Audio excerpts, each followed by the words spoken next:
আসসালামু আলাইকুম বিসমিল্লাহির রহমানির রহিম।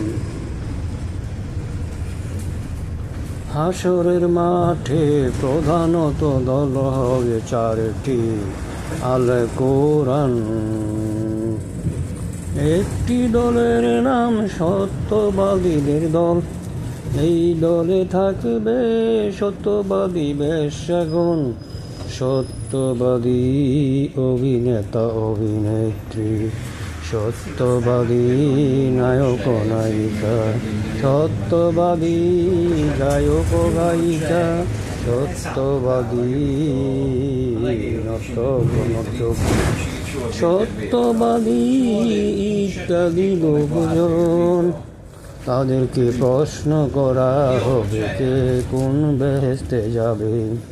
সূরা মায়েদা 119তম আয়াত সংখ্যায়।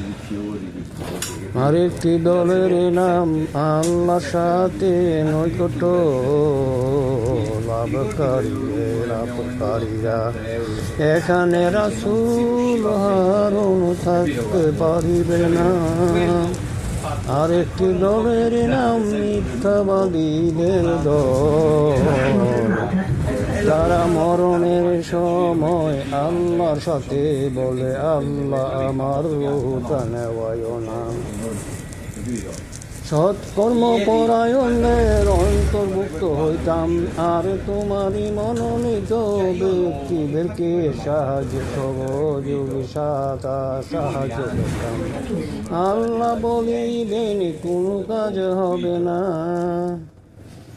আরেকটি দলের নাম যারা যারা ধর্মে ইমামতিতে ভুল করে, যারা যারা নামাজে প্রার্থনায় ভুল করে, যারা যারা প্রার্থনার ইমামতিতে ভুল করে, যারা যারা ধর্মীয় বক্তৃতায় ভুল করে, যারা যারা ধর্মীয় শিক্ষায় ভুল করে, এই দলের কাউকে কাউকে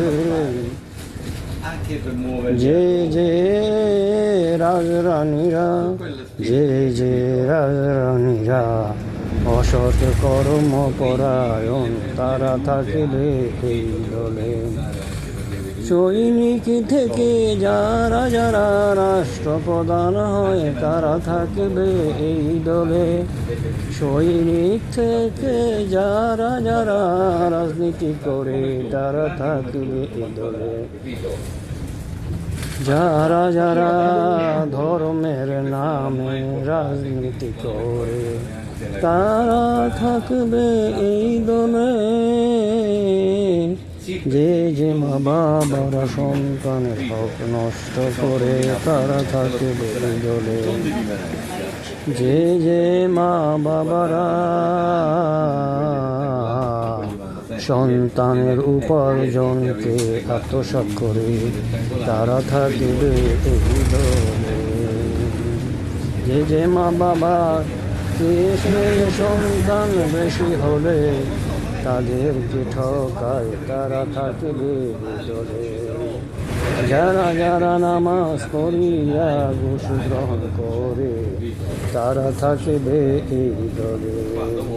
যারা যারা নামাজ পড়িয়া খাদ্যে ঔষধে ভেজাল দেয়, মাপে ওজনে কম দেয়, বিকৃত মালের দোষ গুণ না বলিয়া বিক্রি করে, সবার কাছে একই দামে বিক্রি করে না।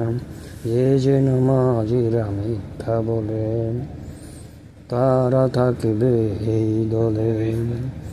এই দলের কাউকে কাউকে চির জাহান্নামে, কাউকে কাউকে জাহান্নামের চেলা, কাউকে কাউকে জাহান্নামের চেলা বানাইয়া, সেই চেলাতে আগুন জ্বালাইয়া, সেই আগুন দিয়া জাহান্নাম উদ্বোধন করা হবে।